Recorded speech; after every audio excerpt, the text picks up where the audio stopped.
Coach Nygaard, congratulations on a thrilling first victory of the year. Can you give us your initial reaction to the victory? Oh, absolutely, and thank you very much for what you just said. That was a nice way to start. I love how our guys, not just obviously the win is a great thing, but to me, what I've seen is that all the work that we did during the summer, being on team Zooms, all the things that we've done and all the things that's transpired, the opportunities that USC has given us, the ups, the downs, the highs, the lows, guys doing what they can to come in and in shape, and then once they're in the gym, really honing in just the simple bits of the systems that we want to put into place.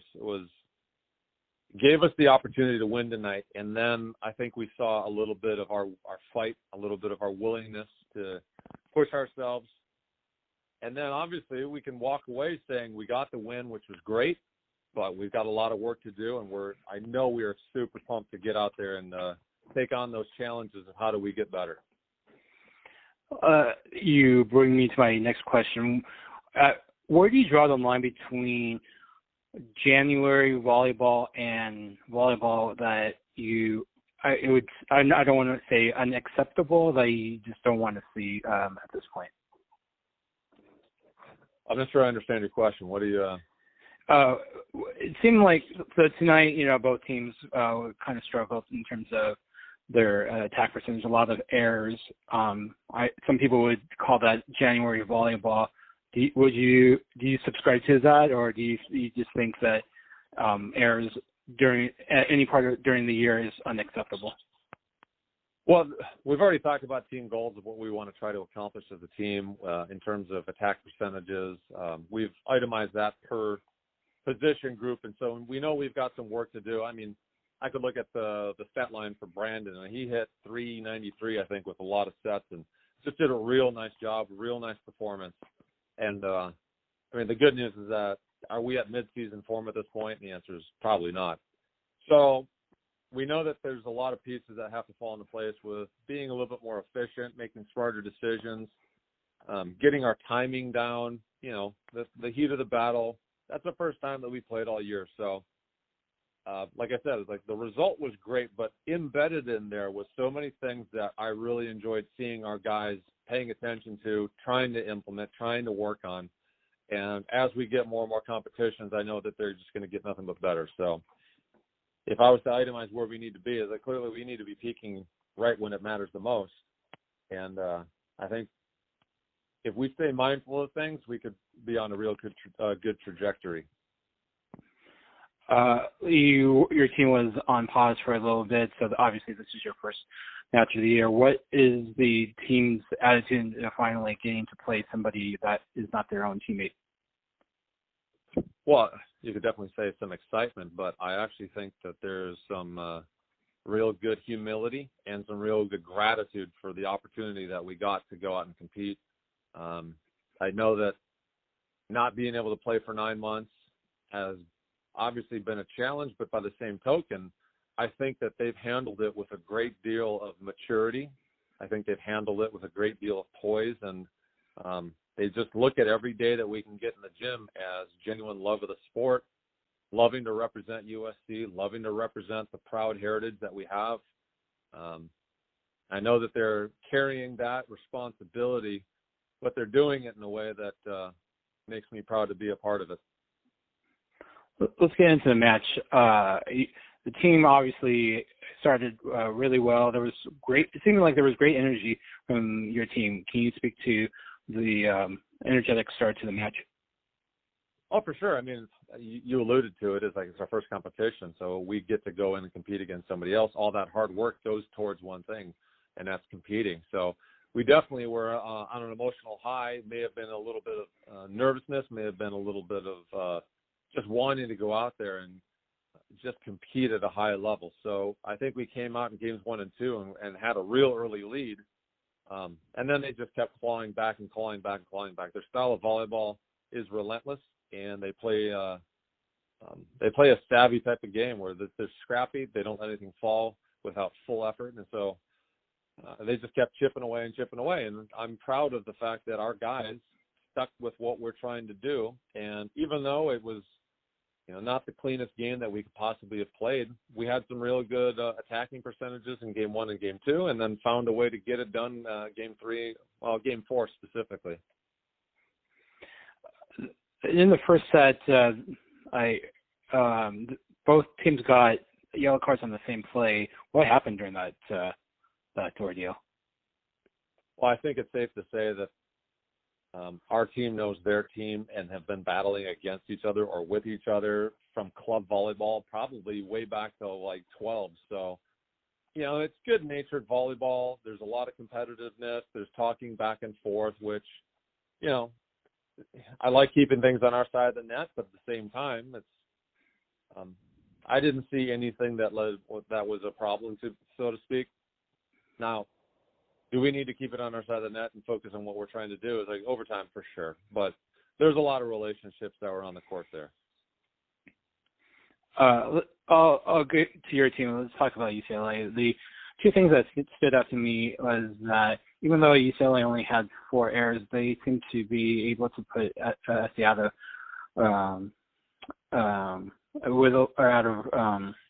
system quite often with the service pressure.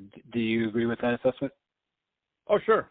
Oh, no question. For us, a lot of what we need to be doing at a higher level is going to come with time, reps, and just building that chemistry and building, the communication piece and all those little nuances that make teams great. So it looked to me like we had to do a number of times where we just fought off the serve, and credit UCLA for putting a good amount of service pressure that got, I think, better during the match, and then. So we had to make some adjustments, and we did. And the guys who went out there, I thought, did a pretty good job of controlling that. On your team, it seemed like the one position group, I know you probably don't want to single out one position group, but it seemed like your middle blockers outperformed their middle blockers, especially Vegas. At the end of last season, you probably were expecting to have Sam on the roster this year. So can you talk about what you've seen from Vegas, not just the offseason and not in this match, but just his career at SC? Yeah, I love Vegas. I think one of the highest compliments I can give somebody is I don't think there's anybody who has a truer sense of self than Vegas on our team. And it's a blessing to have with us, not just because he's a great kid, and I know he's going to do great graduating from USC.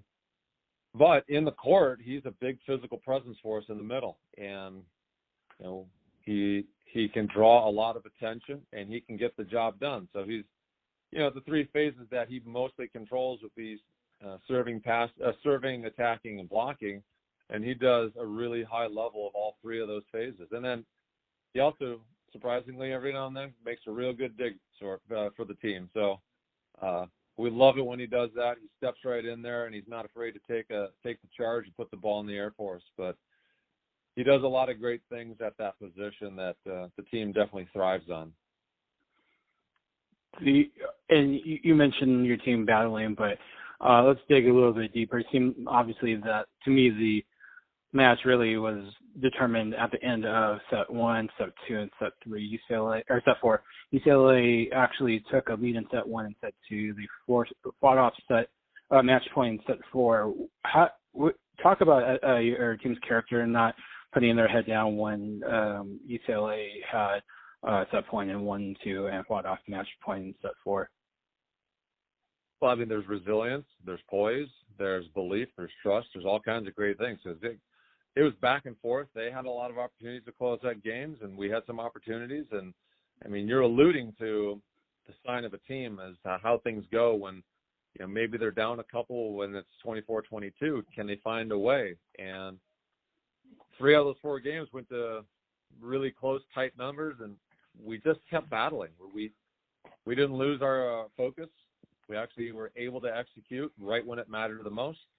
And I'm really encouraged that the guys trusted what they're doing. The guys trusted how to go about things. And as we clean up other pieces, I think that we're just going to get more and more confident with our ability to compete with teams. A couple more questions. Shoot. You played I believe UCLA 3 times over the span of a week. That's right? We'll see them again at USC on the 18th and then again on the 20th. So yeah, it's about roughly 3 times in a week. What's the challenge of playing the same team 3 times in a week? Well, I mean, you can speak to both sides of that coin. The benefit is that in terms of game plans and scouting, it's like, the old school going and playing a team internationally 5 times. It's like you could do scouting reports and you could tweak it, but you basically know quite a bit of the nuances of the game right out of the gate. And then it just comes down to who's going to execute at a higher level, who's going to compete at a higher level. So, I think one of the other benefits is, well, it depends. Like playing a UCLA 3 times in February, and then you don't see him again until potentially in the MPSF means that, we'll have to make sure we have a long memory of how we've gone about competing and what was working, what was not working. We have to manage and see how we're doing things, getting better. And it's just, if you have the stagger that we're used to, then there's a little bit of a muscle memory there. So going into the MPSF, playing them this early 3 times means we just have to make sure we keep our finger on the pulse so that if we do have that matchup, we know how we're going to give ourselves the opportunity to win. Speaking of the schedule, so assuming there's no more postponements, your schedule's pretty set. You're not going to be adding any more matches. Well, I mean, we've built in some spaces to accommodate the what-if scenarios, but for the most part, no, I don't envision that we will. Okay, and a couple, 2 more questions. Playing against UCLA, usually there's a big crowd. I know that you mentioned about the energy that your team brought, but how different was it to play tonight without fans in the stands? I mean, there's no question that there's just some other things added to it. I mean, I could probably say I loved watching the AVP when they played at Long Beach 3 times, but for me, what was unique is that you got to hear that the conversations that were happening a lot easier because you didn't have any of the other stuff going on. And so you got to hear what's the communication like per team. So, I mean, that's one of those things that having the background that I've had, that I get to listen to that. It's like, okay, that's really good communication. That's interesting. What are they saying? When are they saying it? So that piece is that communicating at a rival school where you don't have to battle the crowd noise definitely made it easier. But, I think that crowd or no crowd, there's going to be the rival emotions. There's going to be the rival angst and the wanting to compete and go in there. So it was a little bit different, but once the game started going, I barely paid attention to that sort of thing. I thought it was interesting how clearly I was able to hear both you and Coach Barraw during timeouts because, no fans talking during the timeouts. So speaking to your point. Last question. One of the both the women's team and the men's team got a new toy that you probably will bring out after the conclusion of the basketball season. Can you tell me how excited the players are to be playing on the Terraflex surface? Oh, that's beautiful.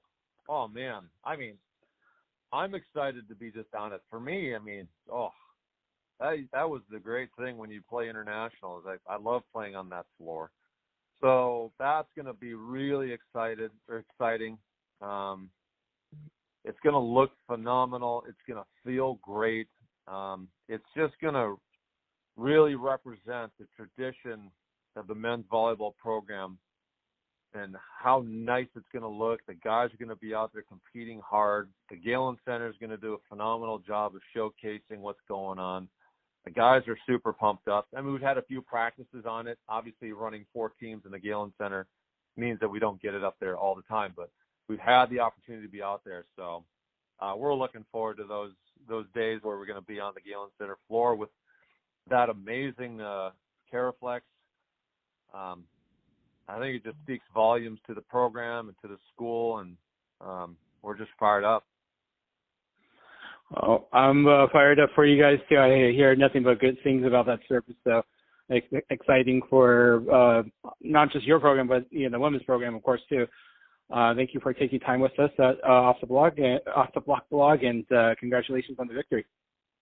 Thank you so much, and appreciate your time.